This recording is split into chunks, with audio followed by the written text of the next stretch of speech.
महत्वाची बातमी समोर येते। भारतानं हल्ल्यादरम्यान पाकवर 15 ब्रह्मोस डागल्याची माहिती आता समोर आली आहे। ऑपरेशन सिंदूरमध्ये भारतानं पाक एअरबेसवर मिसाईलचा हा मारा केला होता। 250 ते 400 किलोमीटर या मीडियम रेंजच्या मिसाईलचा हवेतनं मारा करण्यात आला। ब्रह्मोसनं पाकचे एअरबेस उद्ध्वस्त केल्याचंही कळतंय। तब्बल 15 ब्रह्मोसच्या या हल्ल्यामध्ये पाकचं मोठं नुकसान झाल्याचंही कळतंय। ऑपरेशन सिंदूरमध्ये भारतानं पाकच्या एअरबेसवर हल्ला केला होता। ऑपरेशन सिंदूर के दौरान इंडियन एयरफोर्स ने केवल पराक्रम ही नहीं दिखाया है, बल्कि पूरी दुनिया के सामने प्रमाण भी दिया है।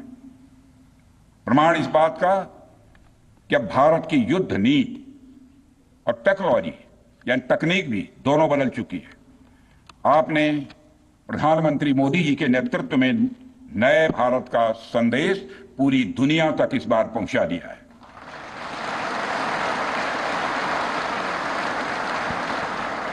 और साथियों, यह संदेश है कि अब भारत केवल विदेशों से इंपोर्ट किए गए हथियारों और प्लेटफॉर्म्स पर ही निर्भर नहीं है, बल्कि भारत में बने अस्त्र और शस्त्र भी हमारी सैन्य शक्ति का अब हिस्सा बन चुके हैं। अब भारत में बने और भारतीय हथियारों से बने हथियार भी अचूक और अभेद्य हैं। यह पूरे विश्व ने देख लिया है। ब्रह्मोस मिसाइल की ताकत को तो पाकिस्तान ने खुद स्वीकार कर लिया है।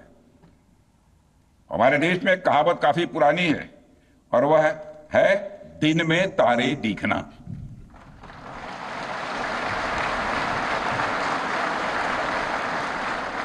मगर भारत में बनी ब्रह्मोस मिसाइल ने पाकिस्तान को रात के अंधेरे में दिन का उजाला दिखा दिया है। रात के अंधेरे में दिन का उजाला दिखा दिया है। भारत के जिस एयर डिफेंस सिस्टम की तारीफ हर तरफ हो रही है, उसमें डीआरडीओ द्वारा बनाए गए आकाश और अन्य राडार सिस्टम की जबरदस्त भूमिका रही है।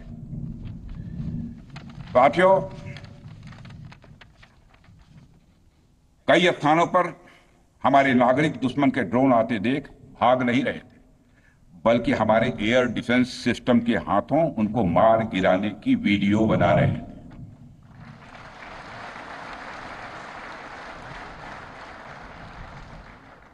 अब ड्रोन देखकर लोग भागने लगते हैं, लेकिन हमारे भारत के नागरिक वीडियो बना रहे हैं।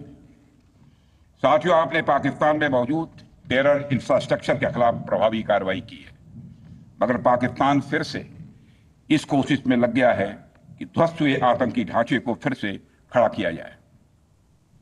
वहां की सरकार पाकिस्तानी आम नागरिकों से लिया गया टैक्स जैशे मोहम्मद जैसे आतंकवादी संगठन के आका मसूद अजहर को करीब 14 करोड़ रुपए देने में खर्च करेगी, जबकि वह यूनाइटेड नेशंस डेजिग्नेटेड टेररिस्ट घोषित हो चुका है।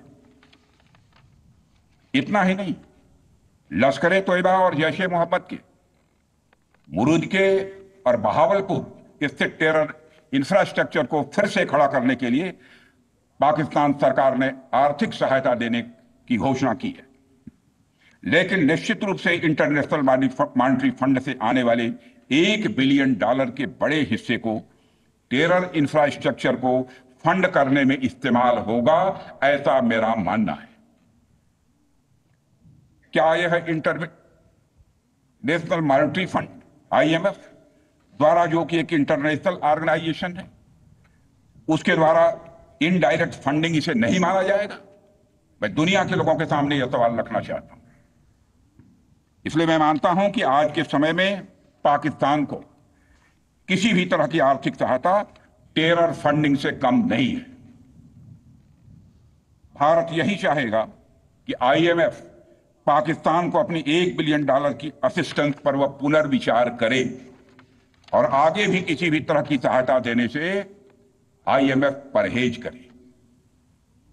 भारत नहीं चाहता जो फंडिंग हम IMF को करते हैं वह डायरेक्ट या इनडायरेक्ट किसी भी तरीके से पाकिस्तान या किसी भी देश में टेरर इंफ्रास्ट्रक्चर को बनाने में वह इस्तेमाल की जाए। हम नहीं चाहते। साथियों, अब यह स्पष्ट हो गया है कि पाकिस्तान में आतंकवाद और वहां की सरकार का चोली दामन का संबंध है। स्टेट और नॉन स्टेट एक्टर के बीच का नकाब अब पूरी तरह से उतर चुका है। अतः इस परिस्थिति में यदि वहां परमाणु अस्त्र, एटॉमिक वेपन रहते हैं तो इस बात की संभावनाओं को भविष्य में नकारा नहीं जा सकता कि कभी वो आतंकवादी तत्वों के हाथों में चले जाएं। ये सिर्फ भारत के लिए नहीं बल्कि पूरी दुनिया के लिए और पाकिस्तान की आम जनता के लिए भी एक गंभीर खतरे की बात होगी। सारे विश्व और खासकर पाकिस्तान की आवाम को यह समझना होगा कि वो कितने बड़े खतरे के मुकाम पर बैठे हैं। वो एक ऐसे बारूद की ढेर पर बैठे हैं जिसके चारों तरफ माचिसें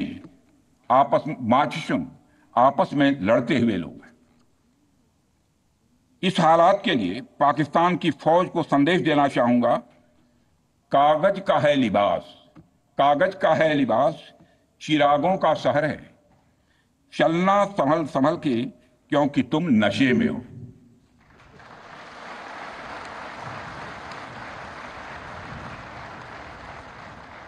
साथियों, अभी आपने जो पराक्रम दिखाया है उसकी चर्चा पूरी दुनिया में हो रही है। जैसा मैंने पहले भी कहा, आज भारत को वैश्विक मंच पर जो सम्मान मिल रहा है उसकी बुनियाद में यदि कहा जाए साफ तौर पर तो वह है आपका पराक्रम। और यही कारण है कि भारत का बच्चा बच्चा आपको अपना आइडल मानता है, बच्चा बच्चा आपको अपना आदर्श मानता है। आपने पूरे देश को यकीन दिलाया है कि नया भारत अब सहन नहीं करता बल्कि वह पलटकर जवाब देता है।